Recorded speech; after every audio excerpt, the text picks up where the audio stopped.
எந்த நிகழ்ச்சியில் கலந்து கொண்டாலும் எந்த வேலைகள் இருந்தாலும் என்னோடு பயணித்த துணைத் தலைவர் அண்ணன் சொர்ணா சேதுராமன் அவர்களை நினைவு கூர்ந்து பார்க்கிறேன். அலுவலக பணிகளில் எல்லோரையும் அரவணைத்து தாயில்லத்தோடு நடத்தி எனக்கு உறுதுணையாக இருந்த அண்ணன் ராம்மோகன் அவர்களை பார்க்கிறேன்.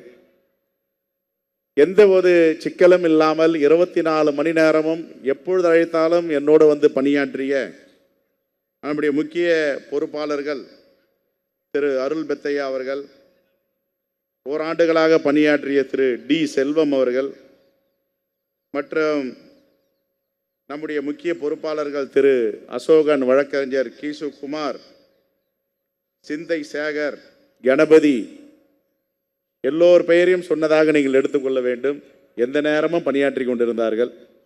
மாவட்டத்திற்கு போனால் எந்த கட்சிக்கும் நாங்கள் சோலை போடவர்கள் இல்லை என்று எல்லா மாவட்ட தலைவர்களும் சிறப்பாக பணியாற்றி ஒரு நிகழ்ச்சியும் வெற்றி வைத்த என் அருமை மாவட்ட தலைவர்களுடைய மனமார்ந்த நன்றியும் பாராட்டியும் இங்கே தெரிவிக்க நான் கடன்பட்டிருக்கிறேன். 2 வருடங்கள் 4 மாதங்கள் 10 நாட்கள். ஆனால் அங்கே படங்கள் இருக்கும். அந்த படத்தில் பார்த்தால் பட்டியல் இனத்தை சார்ந்த கக்கன்ஜி அவர்களும், இளைய பெருமாள் அவர்களும், மரகதம் சந்திரசேகர் அவர்களும் பணியாற்றிய நாட்களை விட என்னை கூடுதலாக பணியாற்றுவதற்கு அனுமதித்த எங்களுடைய அகில இந்திய காங்கிரஸ் கமிட்டி தலைவருக்கும், இந்த தேசத்தின் முகமாக இருக்கிற என் அன்பு தலைவர் ராகுல் காந்தி அவர்களுக்கும் நன்றியை தெரிவித்துக் கொள்கிறேன். கக்கன்ஜி அவர்கள் 2 முறை தலைவராக இருந்தார். ஒரு முறை 1 வருடத்தை தாண்ட முடியவில்லை. இன்னொரு முறை 1 வருடம் 3 மாதங்கள் இருந்தார். இளைய பெருமாள் அவர்கள் 10 மாதங்கள் இருந்தார். அம்மையார் மரகதம் சந்திரசேகர் அவர்கள் 11 மாதங்கள் இருந்திருக்கிறார். ஆனால் இந்த பட்டியலில் ஏறக்குறைய 2 ஆண்டுகள் பணியாற்றிய பெருமையை பெற்றேன் என்று நான் உங்களுடைய சார்பாக இங்கே தெரிவிக்க கடமைப்பட்டிருக்கிறேன். ஒரு பொறுப்பேற்றவுடன் தாயுள்ளத்தோடு எல்லோரையும் அரவணைத்து செல்ல வேண்டும். ஒரு பொறுப்பு இருக்கிறது என்றால் அதை ஒருவருக்குத்தான் கொடுக்க முடியும்.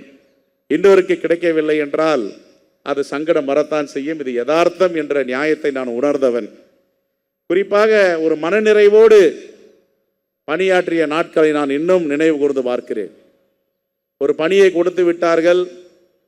அகில இந்திய காங்கிரஸ் கமிட்டி கொடுக்கின்ற அழைப்புகள், அறிவிப்புகள், இதை நிறைவேற்ற வேண்டும் என்று இல்லாமல் ஒரு மாற்று சிந்தனையில் நம்முடைய நிர்வாகத்தை சீரமைக்க வேண்டும், இன்னும் வலிமை பெற வேண்டும்.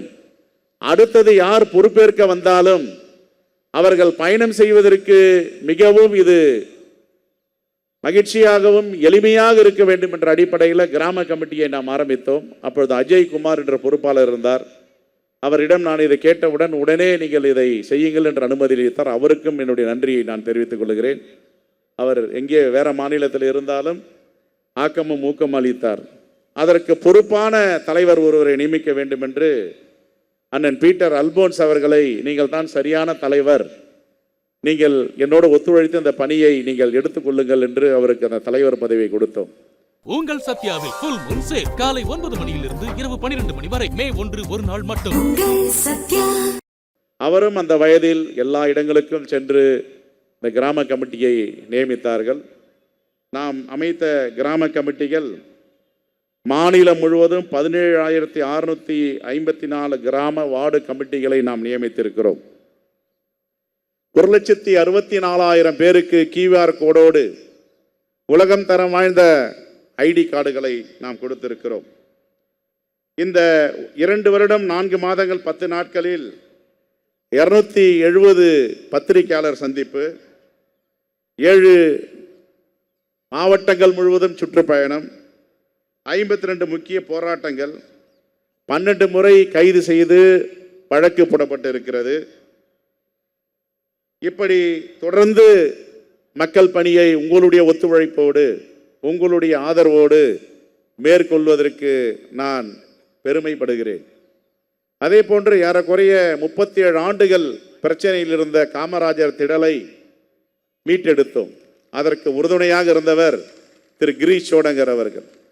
நான் கிரீஷ் சோடங்கர்கிட்ட சொன்னேன், ஒரு 37-38 ஆண்டா நம்ம வீட்டு சொத்தை யாரோ ஒருத்தர் வச்சிருக்காரு, இது நியாயம் இல்லை, இதை நம்ம மீட்டெடுக்கணும் அப்படின்னு. எனக்கு அதை பற்றி ஒன்றுமே தெரியாது, நீங்கள் ஒன்றா பாருங்கன்னார். ஒரு 6 மாதம் அந்த டாக்குமெண்ட்லாம் படித்த பிறகு ஒரு தெளிவு வந்தது. அப்புறம் எடுத்து எல்லாம் முடிஞ்ச வழக்கு நீதிமன்றத்துக்கு போச்சு. நீதிமன்றத்தில் 3 நீதிபதிகள் அதை கவனித்தார்கள். 3 நீதிபதிகளும் நம்ம பக்கம் நியாயம் இருக்குன்னு தீர்ப்பளித்தார்கள். அந்த அடிப்படையில் ஏறக்குறைய ஒரு 5000 கோடி ரூபாய் சொத்தை இங்கே நம்முடைய கட்சிக்கு சொந்தமாக்கப்பட்டு இருக்கிறது, ட்ரஸ்ட்டுக்கு சொந்தமாக்கப்பட்டு இருக்கிறது. எனக்கு அதெல்லாம் ஒரு மிகப்பெரிய மனநிறைவு. நம்முடைய காலத்தில் இப்படிப்பட்ட பணிகளை கொடுக்க நம்முடைய அகில இந்திய தலைமை வாய்ப்பு கொடுத்து, இங்கு இருக்கின்ற நம்முடைய தலைவர் பெருமக்கெல்லாம் ஒத்துழைப்போடு, எல்லோருடைய ஒத்துழைப்போடு இதை நாம் வென்றெடுத்திருக்கிறோமே என்ற மகிழ்ச்சி. அது மட்டும் இல்லாமல் அதற்கு என்னென்ன டாக்குமெண்டேஷன் ரெடி பண்ண முடியுமோ எல்லாத்தையும் பண்ணி கொடுத்துருக்கோம். அப்ரூவல் கேட்டாங்க, மத்திய அரசுடைய அப்ரூவலை தவிர எல்லா அப்ரூவலும் நாம் பதிவு பண்ணி வாங்கி கொடுத்துருக்கோம். அதே போன்று அண்ணன் தங்கபால் அவருக்கு என்னுடைய மனமார்ந்த நன்றி. ஏன்னா இந்த சொத்து பாதுகாப்பு குழுவில் அவரை போட்ட உடனே எல்லா இடத்துக்கும் போயிட்டு வந்தார். இதுக்கு முன்னாடி சொத்து பாதுகாப்பு குழுக்கு என்ன போட்டார் அண்ணன் திருநாவுக்கரசர் அவர் தலைவராக இருக்கும்போது ஒரு முறை இதே மாதிரி கூப்பிட்டு, தமிழ்நாடு முழுதும் அங்கங்கே அரசல் புரசலாம் நிறைய சொத்து இருக்குன்றாங்க, இதை உன்னை போடுற, நீ கொஞ்சம் பார்த்துக்கிறியா அப்படின்னார். போடுங்கண்ணே, நான் எந்த பணி கொடுத்தாலும் கட்சி கொடுக்குற பணியை செய்ய போகிறேன்னு. அவர் கொடுத்த அந்த பணியை ஏறக்குறைய 875 கோடி ரூபாய்க்கு உள்ள சொத்துக்களை எல்லாம் ஒருங்கிணைத்து டாக்குமெண்டேஷன் செஞ்சு அண்ணன் திருநாவுக்கரசரோட ஒப்படைத்து அந்த பெருமை அண்ணன் திருநாவுக்கரசர் அவர்களை சேரும். எதற்காக சொல்லுகிறேன் என்றால்,